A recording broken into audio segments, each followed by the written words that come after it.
हरे कृष्णा। नारायण नमस्कृत्य नरं चैव नरोत्तमं देवीं सरस्वतीं व्यासं ततो जयमुदीरये। नष्टप्रायेषु भद्रेषु नित्यं भागवत सेवया भगवते उत्तम श्लोके भक्तिर्भवति नैष्ठिकी। हरे कृष्णा कृष्ण कृष्ण हरे हरे, हरे Ram Ram Ram Hare Hare. I offer my respectful obeisances unto His Holiness Master Sarvaraj ki. I offer my respectful obeisances unto His Divine Grace A.C. Muktadas Srila Prabhupada ki. हरे कृष्णा। हरे कृष्णा। तो आज प्रथम दिवस है और इस प्रथम दिवस पर हम जानेंगे श्रीमद् भागवतम का महात्म। श्रीमद् भागवतम का महात्म। मुझे बहुत खुशी हुई कि मैं आपके मध्य में, मेरे को इतना सौभाग्य प्राप्त हुआ है कि मैं आपके मध्य में इस श्रीमद् भागवतम को बोलने का प्रयास कर रहा हूँ। और यहाँ जो भी वरिष्ठ भक्त हैं उनको मेरा कोटि कोटि दंडवत प्रणाम। तो चलिए हम इस श्रीमद् भागवतम को प्रारंभ करते हैं। हरे कृष्ण। जिस प्रकार मंदिर होता है, आपने मंदिर सुना ही होगा, टेम्पल होता है, उसमें हम पूजा करते हैं, अर्चना करते हैं, तो उसमें नियम होते हैं कि कितने बार अगरबत्ती घुमानी है, कितनी बार पूजा करनी है और कितने टाइम पूजा करनी है। ऐसे ही श्रीमद् भागवतम के भी नियम होते हैं। वो नियम क्या है? श्री रूप गोस्वामी अब उपदेशामृत के पहले श्लोक में पुष्टि करते हैं। वाचो वेगम मनसा क्रोध वेगम जीवा वेगम उदरोपस्थ वेगम एतद् वेगान् यो विषहेत धीरा सर्वं पपिमा पृथिव्यां शासिष्यत्। वाचो वेगम मनसा क्रोध वेगम। वाचो वेगम, वाणी का वेग। यदि आप कथा में बैठे हैं तो हमें क्या अपनी वाणी पर नियंत्रण रखना है, अपनी वाणी को कंट्रोल पे रखना है। हमें व्यर्थ की बातें नहीं करनी है। अगर यहाँ चल रही है कथा, आप कर रहे हैं व्यथा, तो ऐसे काम नहीं चलेगा। हमें क्या अपनी वाणी पर नियंत्रण रखना है। अगर वाणी से कुछ करना भी है कहीं और जगह है, ये नहीं है कि केवल भागवती में मतलब वाणी चुप रखना है। हर जगह व्यर्थ की बातें नहीं करती। हमें क्या करना है? हरे कृष्णा कृष्णा कृष्णा हरे हरे, हरे राम राम राम हरे हरे। और यदि इस हरे कृष्णा महामंत्र को करना है, श्रीमद् भागवतम को सुनना है, तो क्या हमें क्या करना पड़ेगा? पहले भगवान स्वयं बताते हैं भगवत गीता के 18वें अध्याय के 66 श्लोक में, सर्वधर्मान् परित्यज्य मामेकं शरणं व्रज अहं त्वां सर्वपापेभ्यो मोक्षयिष्यामि मा शुचः। सर्वधर्मान् परित्यज्य, सभी धर्मों का परित्याग करके, सर्वधर्मान् परित्यज्य मामेकं शरणं व्रज। किसकी शरण में जाओ? भगवान की शरण में जाओ। माम, भगवान से बोलते हैं माम मेरी, एकम केवल एक, माम एकम शरणं व्रज, शरण में आओ। फिर भगवान क्या करेंगे? अहम त्वाम, अहम मतलब मैं, त्वाम मतलब तुम्हारे। भगवान बोलते हैं स्वयं कि अहम मैं, त्वाम तुम्हारे, सर्व पापेभ्यो सारे पापों को नष्ट कर दूंगा। हम तो आप सर्व पापेभ्यो मोक्षयिष्यामि मा शुचः। और तुम्हें क्या प्राप्त होगा? मोक्ष प्राप्त होगा। पर देखो, हम तो मोक्ष के लिए भी तैयार है,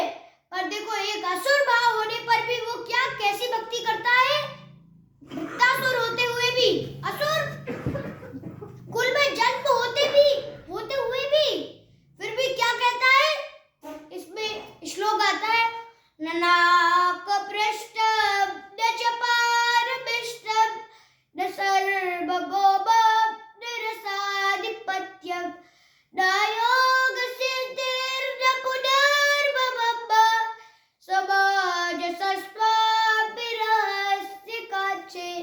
देखो, एक असुर होते हुए भी क्या कहता है? भगवान तो इधर बोल रहे हैं, मैं तुम्हारे सारे पापों को नष्ट कर दूंगा और मोक्ष भी प्रदान करूंगा यदि तुम सभी धर्मों का परित्याग करके मेरी शरण में आओगे, तो मैं तुम्हारे सारे पाप नष्ट भी कर दूंगा और तुम्हें मोक्ष भी प्रदान करूंगा। पर एक असुर कुल में जन्म हुआ, फिर भी वो क्या कहता है? ननाकपृष्ठं न च पारमिष्टं, वो मोक्ष के लिए भी नहीं चाहता। क्या कहता है? पहली लाइन में ही इतना सब कुछ कह दिया कि कोई ऐसी प्रार्थना कर भी नहीं सकता।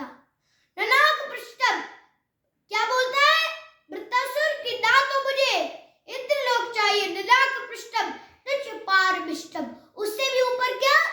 ना तो मुझे ब्रह्मलोक चाहिए, ननाकपृष्ठं न च पारमिष्टं न सर्वभौमं, ना मुझे इस पूरी पृथ्वी का राजा बनना है, न सर्वभौमं निरसाधिपत्यम, न सर्वभौमं। आपने इसको ध्यान दिया कि सारी पृथ्वी का ना ही राजा बनना है। हम तो सोचते हैं कि हम इतनी पढ़ाई करेंगे, बड़े आदमी बनेंगे, सीएम बनेंगे, पीएम बनेंगे, पर वो कह रहा है मेरे को इस विश्व का राजा भी नहीं बनना है, इस पृथ्वी का। न सर्वभौमं निरसाधिपत्यम, और ना मुझे नीचे के लोगों का राजा बनना है, निरसाधिपत्यम, ना योग सिद्धिर्न पुनर्भवं, ना मुझे 8 प्रकार की सिद्धियां चाहिए। 8 प्रकार की सिद्धियां होती है कि सूक्ष्म बना लो खुद को, और खुद को एकदम पतला बना लो, ऐसे उसमें बहुत अपना शरीर विराट बना लो, ऐसे बहुत सारी 8 सिद्धियां होती है। ऐसी अड़िमा लघिमा ऐसे होती हैं। वो 8 प्रकार की शक्ति क्या कह रहा है कि बुरे को वो 8 प्रकार की शक्ति भी नहीं चाहिए, 8 प्रकार की सिद्धियां भी नहीं चाहिए। ना योग सिद्धिर्न पुनर्भवं। अब इस बात पे ध्यान दीजिए आप, क्या भगवान तो बोल रहे हैं मोक्ष स्वामी वासुचा, मैं तुम्हें मोक्ष प्रदान खुद करूंगा अगर तुम सभी धर्मों का परित्याग करके मेरी भक्ति में आओगे, मेरी शरणागत में आओगे। पर वो कहता है कि हे भगवान, क्या कहता है भगवान से? हे भगवान, न सर्वभौमं निरसाधिपत्यं न योग सिद्धिर्न पुनर्भवं, ना तो मुझे इस जन्म से छुटकारा चाहिए। क्या कहता है कि ना तो मुझे इस जन्म से छुटकारा चाहिए, न पुनर्भवं समाजसस्त्वां विरस्य कांचे, कांचा भी होनी चाहिए तो एक असुर की तरह होनी चाहिए, ऐसे असुर की तरह नहीं होनी चाहिए हिरण्यकशिपु हिरण्याक्ष की तरह, ऐसे असुर की तरह नहीं, वृत्तासुर की तरह होनी चाहिए। क्योंकि क्या कहता है कि ना मुझे इस जन्म से छुटकारा चाहिए, न पुनर्भवं समाजसस्त्वां विरस्य कांचे, कांचा भी है तो कैसी करना है? वृत्तासुर कैसी करता है? समाजसस्त्वां विरस्य कांचे, मेरी एक ही कांक्षा है कि आपके चरणों में, आपके पदार बिंदु में मेरा ये मन और मेरी चिंता लगी रहे। हरि बोल। और इसलिए क्या हमें भक्ति में लगा रहना है। और भक्ति को प्राप्त कैसे करेंगे? हरे कृष्णा कृष्णा कृष्णा हरे हरे, हरे राम राम राम हरे हरे। यदि आप हरे कृष्णा को करेंगे तो इसका फल क्या है? ये भागवतम के 6वें स्कंद के 2 अध्याय के 18वें श्लोक में पुष्टि हो रही है। क्या पुष्टि हो रही है? अज्ञानात् अथवा ज्ञानात् उत्तम श्लोक नामयत् संकीर्ततगं पुंसो दये यथा नला। अज्ञानात् अथवा ज्ञानात्, अज्ञानात् अज्ञाने अथवा तथा, अज्ञानात् अथवा ज्ञान, अज्ञानात् मतलब अज्ञाने और अथवा मतलब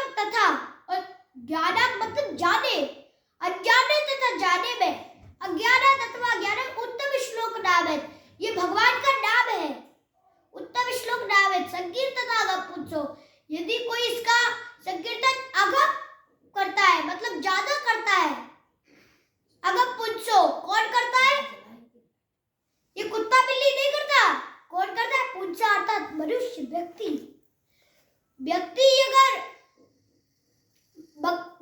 यदि क्या करता है? हरे कृष्ण महामंत्र का जाप करता है, अनजाने में करे या जाने में करे, पर क्या दहे दे दो यथा नीला। जिस प्रकार अग्नि सूखी घास को जलाकर राख कर देती है, उसी प्रकार ये हरे कृष्ण महामंत्र अनजाने अथवा जाने में भी करे तो ये हमारे सभी पाप कर्मों को जलाकर राख कर देगा। ये श्रीमद् भागवतम स्वयं पुष्टि कर रही है कि ये जैसे अग्नि सूखी घास को जलाकर राख कर देती है, जैसे अग्नि होती है तो उसमें आप कोई भी चीज डाले तो जली जाती है, पन्नी कुछ भी हो, कचरा कुछ भी हो, उसको डालते हैं तो वो जल जाता है। उसी प्रकार ये हरे कृष्ण महामंत्र क्या है? एक अग्नि है। और यदि इस अग्नि, ये हरे कृष्ण महामंत्र की पूर्ण रूप से भरी हुई अग्नि है, यदि ये पाप कर्मों में लग जाए तो हमारे पाप नष्ट हो जाते हैं। इसलिए हमें क्या करना है? हरे कृष्णा कृष्णा कृष्णा हरे हरे, हरे राम राम राम हरे हरे। पहले श्लोक में भगवान क्या कहते हैं? सर्वधर्मान् परित्यज्य, सभी धर्मों का परित्याग करो। और सभी धर्मों का परित्याग करना ये नहीं है कि सभी धर्मों का परित्याग करके हमें हरे कृष्णा ही करना है, ये नहीं करना। ये गीता महात्म्य में भी पुष्टि हुई है 7वें श्लोक में, एकम शास्त्रम देवकी पुत्र गीता, एको देवो देवकी पुत्र एव, एको मंत्रस्य नामानि यानि, कर्माप्येकं तस्य देवस्य सेवा। एकम शास्त्रम, हमें सभी धर्मों का परित्याग करके क्या करना है? एक ही शास्त्र पढ़ना है। एक ही शास्त्र क्यों पढ़ना है? क्योंकि हमें भगवत प्राप्ति करनी है। यदि हमें कुछ और करना है तो वो तो प्राप्त हो ही जाएगा, पर अगर हमें भगवत प्राप्ति करनी है, जैसे परीक्षित महाराज थे, परीक्षित महाराज को क्या 7 दिन और 7 रात में मृत्यु होने वाली थी, तो उनको क्या लगा मन में? वो सोचते कि मैं यश कर लेता, पर वो नहीं। वो क्या सोच रहे थे कि मुझे भगवान की प्राप्ति करनी है, अगर मैं इसी 84 लाख योनि में फंस जाऊंगा तो फिर अगला शरीर होगा तो उसमें मैं भक्ति अच्छे से नहीं कर पाऊंगा। इसलिए उनने क्या 7 दिन बचे थे, इसलिए 7 दिन की भागवत सुनी और भागवत से क्या? भगवत धाम को प्राप्ति हुई। इसलिए हमें हमारा परम लक्ष्य क्या है? एक ही शास्त्र पढ़ना, एकम शास्त्रम देवकी पुत्र गीतम, एको देवो देवकी पुत्र एवा, और एक ही देव की पूजा करनी है। वो कौन है? देव की पुत्र कृष्ण। एको देवो देवकी पुत्र एवा, एको मंत्रस्य नामानि यानि, एक ही मंत्र का जाप करना है। वो क्या है? हरे कृष्णा कृष्णा कृष्णा हरे हरे, हरे राम राम राम हरे हरे। एकम शास्त्रम देवकी पुत्र गीतम, एको देवो देवकी पुत्र एवा, एको मंत्रस्य नामानि यानि, कर्माप्येकं तस्य देवस्य, कर्माप्येकं तस्य देवस्य सेवा। और एक ही देव की सेवा करना है। वो कौन है? देव की पुत्र कृष्ण। एक ही एक चीज क्यों करनी है? क्योंकि हमें भगवत प्राप्ति करनी है। हमारा मन होना चाहिए, हमें चिंता होनी चाहिए तो परीक्षित महाराज की तरह होनी चाहिए कि क्या कहते हैं? तामोपयात प्रभयन्तु विप्रा, गंगा च देवी धृतचित्तमीशे, दुजोपसृष्टा कुकस्ताक्षकोबा, दशबलगायत विष्णुगाथा, तामोपयात प्रभयन्तु विप्रा। हे ब्राह्मणों, मैं आपको प्रणाम करता हूँ, आपको नमस्कार करता हूँ। तामोपयात प्रभयन्तु विप्रा, गंगा च देवी धृतचित्तमीशे। उनकी भागवत कहाँ हो रही थी? वो भागवत कहाँ सुनने जा रहे थे? गंगा तट के पास जा रहे थे। गंगा तट के पास जा रहे थे और गंगा तट के पास क्या सुन रहे थे? श्रीमद् भागवतम सुनने जा रहे थे। इसलिए वो क्या कहते हैं? गंगा च देवी धृतचित्तमीशे, हे गंगा देवी, मैं आपको भी प्रणाम करता हूँ क्योंकि चरण धारण कर रखे हैं। कहाँ रखे? धृत, धृत मतलब चित्त विशेष, चित्त अर्थात हृदय में। आपने हृदय में भगवान के चरण धारण कर रखे हैं। धृत चित्त विशेष जो उपसृष्टा कुहकस तक्षक होगा। और क्या वो कहते हैं परीक्षित महाराज की, तुझो उपसृष्टा कुहकस तक्षक होगा। चाहे कोई ऋषि द्वारा मायावी शक्ति बनाई गई हो, चाहे कोई तक्षक सांप क्यों ना काट ले, 10 तोलब इसी समय क्यों न डस ले। 10 तोलब गायक विष्णु था, केवल मेरे सामने क्या गाते रहे? उन्हें ये नहीं बोला कि आलतू फालतू चीजें गाते रहे, उन्हें ये बोला गायक विष्णु गाथा, केवल मेरे सामने विष्णु की गाथा गाते रहे। देखिए भक्ति करनी है तो परीक्षित महाराज की तरह करनी है कि भगवत प्राप्ति भी हो और ये तक्षक सांप से भी मुक्ति मिल जाए। ऐसी भक्ति करनी है, हमें करनी है तो परीक्षित महाराज की तरह करनी है, कुंती महारानी की तरह करनी है। कुंती महारानी क्या, कुंती महारानी के कौन भतीजे थे? कृष्ण भतीजे थे, फिर भी वो क्या पूरे ब्रह्मांड के दाता थे। तो कुंती महारानी क्या बोलती है? नमस्ये पुरुषत्वाद्य ईश्वर प्रकृते परम आलक्ष्य सर्वभूतानां अंतर्बहिर्वस्थितम्। क्या कहते हैं?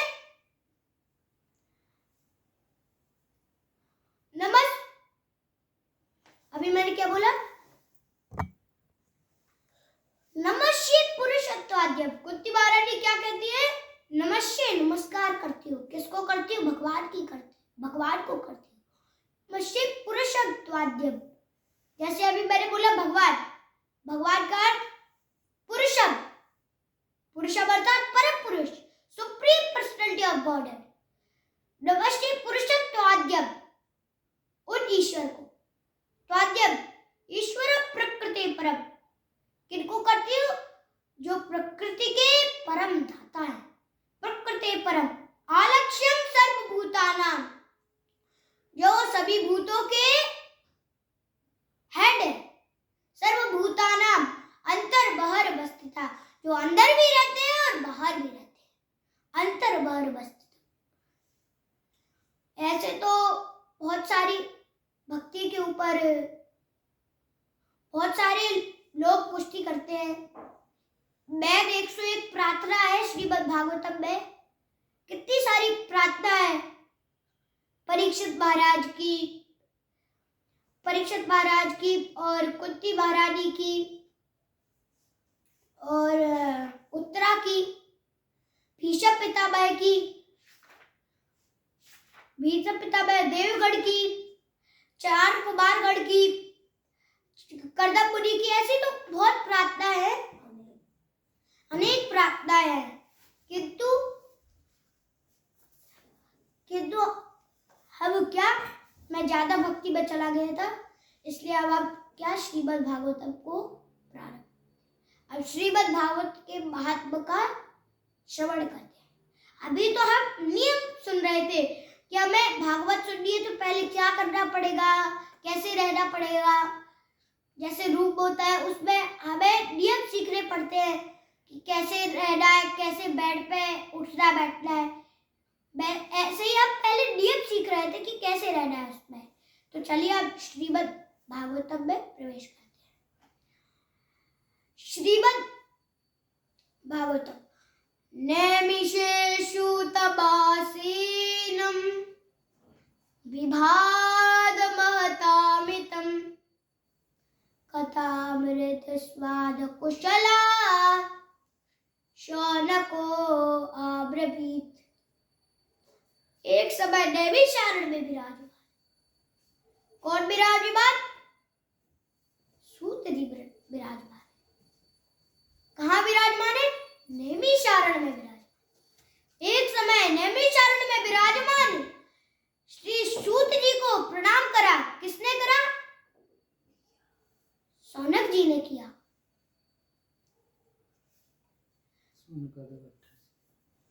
प्रणाम करके क्या वो क्या पूछते हैं कि भगवत कथा रूपी अमृत रस का पान कराएं।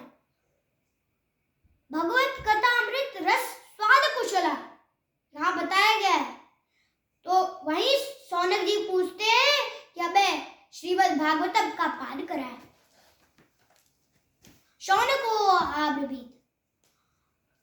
और शौनक जी ने पूछा और कहा कि हे परम प्रवीण सूत जी, आप तो इस अज्ञान रूपी अंधकार को दूर करने में सूर्य के समान हैं। मैं आप हमें कोई ऐसा साधन बताएं जिससे हम कर्ण और प्रिय हो और भक्ति ज्ञान वैराग्य की प्राप्ति हो, और हमें इससे क्या, इस माया जाल से, इस संसार से, भव सागर से, इस भवकूप से पार हो जाए। तो क्या अब इसको ऐसे पार नहीं कर सकते? सूत जी ने कहा। भगवान भगवत गीता के 7वें अध्याय के 14वें श्लोक में पुष्टि करते हैं, देवी हईषा गुणमयी मम माया दुरत्यया मामेवा प्रपद्यन्ते मायामेतां तरन्ति ते। देवी हईषा गुणमयी, देवी हईषा, इस 3 प्रकार की मेरी महाशक्ति को पार कर पाना दुरत्या, दुरत्या अर्थात दुष्कर है। इसको पार कर पाना बहुत कठिन है, किंतु एक उपाय है। इसका कौन सा उपाय है? देवी हईषा गुणमयी मम माया दुरत्या, इसकी दूसरी लाइन में उत्तर दिया है, मम माया दुरत्या माम एव प्रपद्यन्ते। माम किसकी शरण में? मेरी शरण में, भगवान की शरण में। माम एव प्रपद्यन्ते, शरणागत हो जाता है। जो भगवान की शरणागत हो जाता है, माम एव प्रपद्यन्ते मायामेतां तरन्ति ते, बस माया को सरलता से पार कर जाता है। मायामेतां तरन्ति ते, बस माया को सरलता से पार कर जाता है। तो शौनक जी क्या पूछते हैं कि हमें ऐसा कोई साधन बताएं जिससे भक्ति ज्ञान वैराग्य की प्राप्ति भी हो और हम इस भव सागर से, इस माया जाल से छुटकारा भी मिल जाए। और उन्होंने ये भी कहा कि हम इस संसार में बहुत पीड़ित हैं, तो संसार में उत्तम साधन बताएं। इस संसार में ऐसा कौन सा साधन है जिससे हम भगवत प्राप्ति कर सके? वहां परीक्षित महाराज ने प्राप्ति की, या शौनक जी भी कहते हैं कि हमें क्या, हमें भी भगवत प्राप्ति करनी। अब भगवत प्राप्ति करनी है। शौनक जी तो ये पूछ रहे हैं कि हमारा साधन बताइए। हमारा का मतलब समझ रहे हैं आप?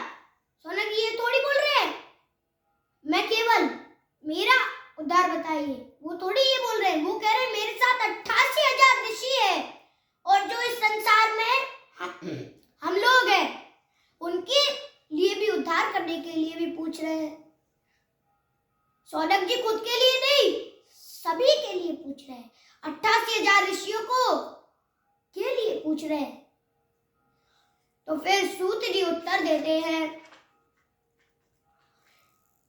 सूत जी ने कहा कि अगर आपको इस माया जाल से छुटकारा चाहिए, तो इस माया जाल से छुटकारा चाहिए, तो इसकी वजह से किसने प्रवचन किया? सुखदेव गोस्वामी ने प्रवचन किया। सुखदेव गोस्वामी ने प्रवचन किया। फिर जब सुखदेव गोस्वामी प्रवचन कर रहे थे, तब क्या परीक्षित महाराज और सुखदेव गोस्वामी के बीच में वार्ता चल रही थी। ये 3 जगह वार्ता हुई है। कौन कौन सी जगह वार्ता हुई? वैसे तो परंपरा चली आ रही है, मैं परंपरा बता देता हूँ आपको। नारायण से ब्रह्मा, नारायण ने चतुर्वेद श्लोक की भागवतम किसको सुनाई? ब्रह्मा को सुनाई। ब्रह्मा जी ने चतुर्वेद श्लोक की भागवतम किसको सुनाई? नारद जी को सुनाई। नारद जी ने चतुर्वेद श्लोक की भागवतम किसको सुनाई? व्यास को सुनाई। फिर व्यास ने उस श्रीमद् भागवतम, उस चतुर्वेद श्लोक की भागवतम को इस भागवतम में वर्णन कर दिया। व्यास देव ने इन 4 श्लोकों को 18,000 श्लोकों में वर्णन कर दिया। और व्यास देव यही 18,000 श्लोक अपने पुत्र सुखदेव गोस्वामी को बताए। और इस प्रकार सुखदेव गोस्वामी से परीक्षित महाराज और सूत जी और आदि ऋषियों को भी पता चला। फिर सूत जी से शौनक जी को पता चला। इस प्रकार ये परंपरा तो बहुत जगह हुई है, पर जो मैंने वो अभी मैंने थोड़ी बहुत बताई है। तो इस प्रकार सुखदेव गोस्वामी प्रवचन किया। और जब प्रवचन किया तब परीक्षित महाराज और सुखदेव गोस्वामी के बीच में वार्ता चल रही थी। तो आकाश से कौन देवता आए, क्या लेकर आए? सुधा कुंभ गृहीत्वा देवा अस्त्र समागम। सुधा कुंभ, सुधा मतलब अमृत, सुधा कुंभ, कुंभ मतलब कलश। सुधा कुंभ गृहीत्वा आए, गृहीत्वा देवास्त्र समागम। कौन आए? देवता आए। वहां अमृत का कलश लेकर, सुधा का कलश लेकर देवता वहां आ पहुंचे। जब आ पहुंचे तो उन्होंने कहा कि ये श्रीमद् भागवतम परीक्षित महाराज को क्यों सुना रहे हैं, उनका जीवन क्यों बर्बाद कर रहे हैं? देवता क्या कह रहे हैं कि उनका जीवन क्यों बर्बाद कर रहे हो, उनको अच्छा ऐश करने दो, सब कुछ करने दो। और कह रहे हैं कि क्या कहते हैं, उनके 7 दिन बचे हैं, इससे अच्छा तो वो अमृत पी ले तो वो अमर हो जाएंगे। पर परीक्षित महाराज इस बात पे क्या पड़े? हंस पड़े। परीक्षित महाराज इस बात पर हंस पड़े। जब हंस पड़े तो सुखदेव गोस्वामी ने उत्तर दिया, अरे देवताओं, तुम क्या कहते हो कि इसका मैं जीवन बर्बाद कर रहा हूं? जाओ, तुम कहा कांच लेकर आए हो, कहा मैं इसको मणि देने जा रहा हूं। मणि और कांच की तुलना करते हो तुम? यदि आपको कोई पत्थर दे, आप सोना दे दोगे? उसी प्रकार ये कांच क्या है? पत्थर है। और मणि क्या है? ये भागवतम है। क्यों है मणि? क्योंकि श्रीमद् भागवतम के प्रथम स्कंद के प्रथम अध्याय के 3 श्लोक में पुष्टि कर देते हैं। व्यास देव पुष्टि करते हैं, निगम कल्पतरुर्गलितं फलं शुकमुखादमृत द्रौपदसंयुतं पिबत भागवतं रसमालयं मुहुरहो रसिका भुवि भावुका। क्या कहते हैं? निगम कल्प, निगम ये वैदिक साहित्य, कल्पतरु वृक्ष के समान। निगम कल्पतरुर गलितम फलम, गलितम फलम है, गलिता मतलब पका हुआ फल है।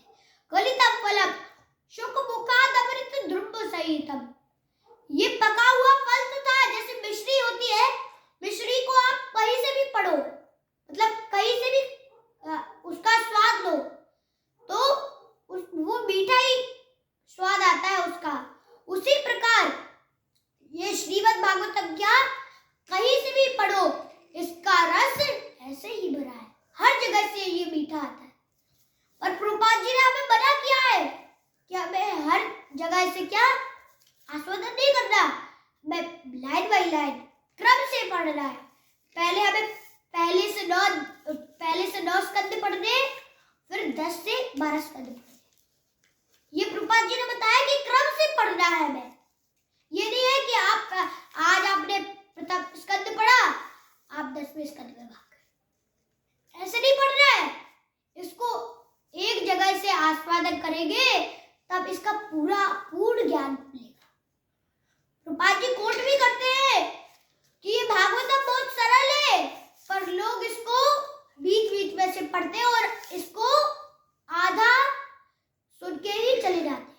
इसलिए हमें क्या पूरा पढ़ना है और अच्छे से आस्वादन करना है। और ये पहले से मीठा तो था, पर शुक मुखाद, शुक मतलब तोता, सुखदेव गोस्वामी, शुक मुखाद मुख से, सुखदेव गोस्वामी के मुख से, शुक मुखाद अमृत द्रौपदसंयुतं, जब से ये सुखदेव गोस्वामी के मुख से निकला है तो ये अमृत से भी बढ़कर हो चुका है।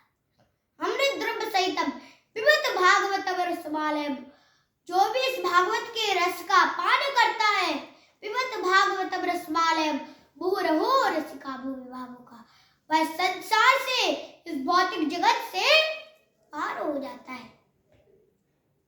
क्या कर जाता है? तरित दिते, वो इस माया से, इस माया रूपी अंधकार वाले पर्दे को पार करके प्रकाश रूपी भगवान के पास चला जाता है, इस भवसागर से पार हो जाता है।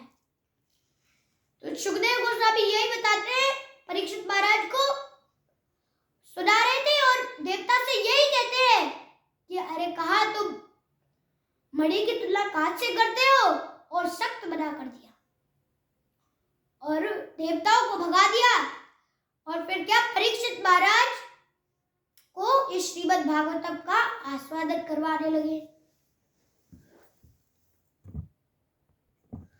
तो सारे देवता सोच रहे हैं कि फालतू में हम गए थे वहां और अपनी बेइज्जती करवा ली।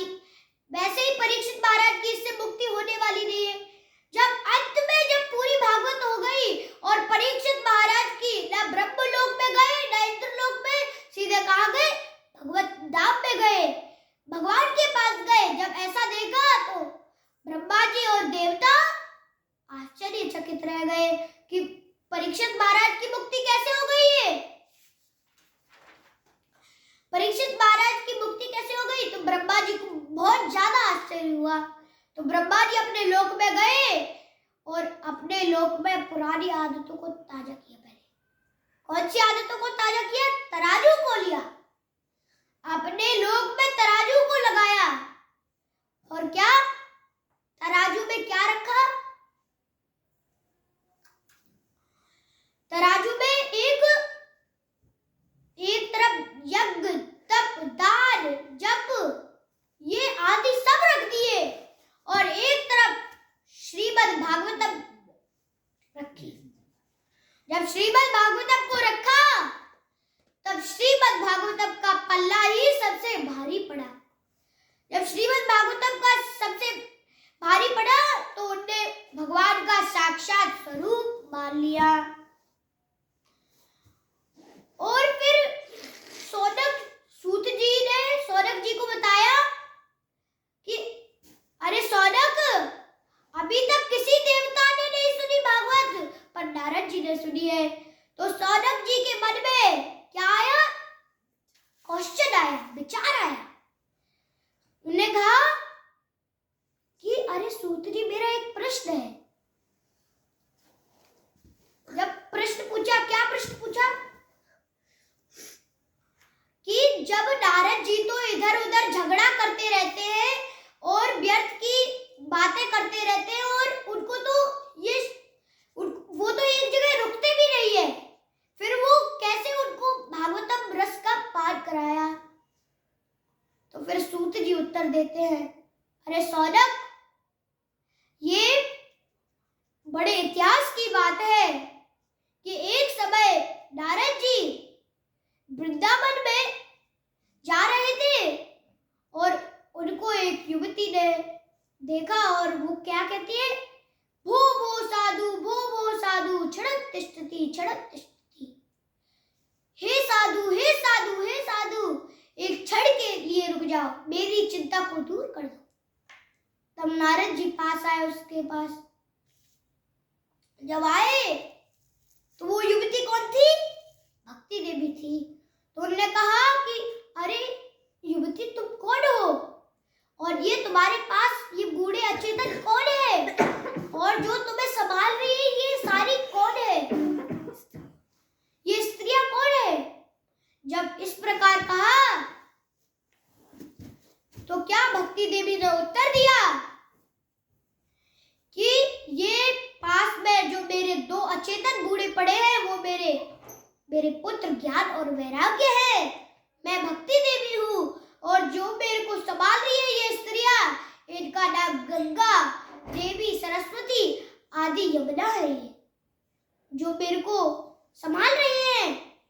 मैं द्रविड़ देश में उत्पन्न हुई थी। द्रविड़ में तो जहाँ उत्पन्न हुई थी तो वहाँ उनकी भक्ति सबने मानी, सबने हरे कृष्णा का जप किया, सबने भागवत सुनी, सबने क्या करा, हरे कृष्णा कृष्णा कृष्णा हरे हरे, हरे राम राम राम हरे। सबने स्मरण किया और सबने श्रवण किया और सबने करा।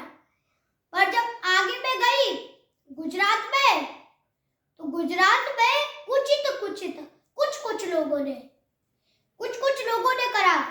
और जब मैं आगे गई कर्नाटक में आई तो कर्नाटक में क्या, मुझे किसी लोग ने नहीं मानी, सबने इनकार कर दिया और मैं उसकी वजह से बूढ़ी बन गई। और ये पास में जो अचेतन पड़े हैं ये मेरे बेटे पुत्र ज्ञान वैराग्य भी बूढ़े बन गए, वृद्ध बन गए। इसके बाद मैंने सोचा कि मेरे को युवती बनना होगा, तो मैं वृंदावन में आई। तो वृंदावन के प्रभाव से, वृंदावन की भक्ति के प्रभाव से मैं तो युवती बन गई, पर ये मेरे पुत्र दो बूढ़े के बूढ़े रह गए, वृद्ध के वृद्ध रह गए, अभी तक ये नहीं हुए।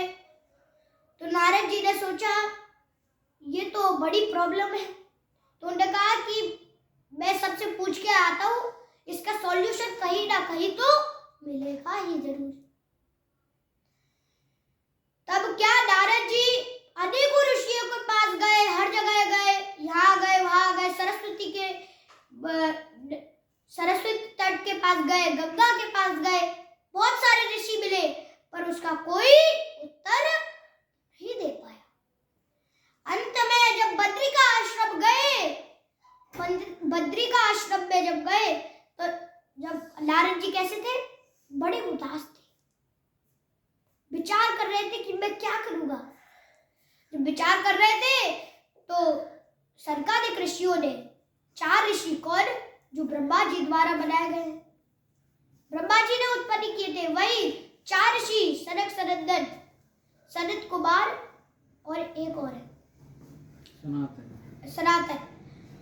तो ये 4 प्रकार के ब्रह्मा जी द्वारा बनाए गए ऋषि हैं। तो उन ऋषि ने नारद जी को परेशान देखा, तो उन ऋषि ने नारद जी को बुलाया। ऋषि ने नारद जी को जब बुलाया तो कहा कि आप इतनी चिंता में क्यों हैं, आपको क्या कष्ट है। जब सनक सनंदन, सनत कुमार तथा सनातन ने जब ये कहा,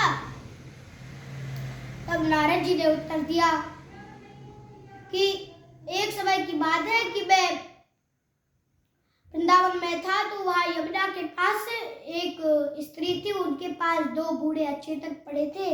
उन्हें ये इतिहास जब बताया, तब उन्होंने कहा कि बस इतनी सी बात, इतनी बात में तुम विचार कर रहे थे, मतलब चिंता में थे। तुम श्रीमद् भागवतम का आयोजन करो और श्रीमद् भागवतम सुनाओ, इससे वो क्या, उनको वो जबान हो जाएंगे और सुंदर रूप मिल जाएगा उनको। जब इतना ही सुना तो वही हरिद्वार में नारद जी से कहा कि अब कौन गाएगा। नारद जी ने कहा, तो नारद जी से कहा सरकादिक महर्षियों ने कि कथा हम दे देंगे, तुम आयोजन कर लो। जैसे यजमान होता है, जो भागवत कथा देने वाला होता है वह कथा करता है और यजमान का सब कुछ होता है, वैसे ही नारद जी क्या बन गए, यजमान बन गए और सरकादिक महर्षि कथा करने के लिए बैठ गए। अभी तो केवल श्रीमद् भागवतम का आयोजन ही चल रहा था। क्या चल रहा था, आयोजन की, जैसे अनुष्ठान होता है कोई, तो उसमें यज्ञ करवा रहे हैं तो यज्ञ पहले बनाना पड़ता है, उसमें लेप करना पड़ता है, ऐसे ही क्या यहाँ भी श्रीमद् भागवतम का आयोजन हो रहा था। टेंट बेंट लग रहे थे, अच्छी भागवतम रख रहे थे। ऐसे जब रख रहे थे, आयोजन हो रहा था, तो जो भक्ति देवी के पास 2 बूढ़े वृद्ध पड़े थे, 2 बूढ़े वृद्ध अचेतन पड़े थे, वो उठ गए, जमाई ले रहे थे, वो उठ गए और उनको सुंदर रूप मिल गया। और सुंदर रूप के बाद वो झूमते झूमते झूमते झूमते हरे कृष्णा महामंत्र का जाप करते। क्या करते, हरे कृष्णा कृष्णा कृष्णा हरे हरे, हरे राम राम राम हरे हरे, हरे कृष्णा कृष्णा कृष्णा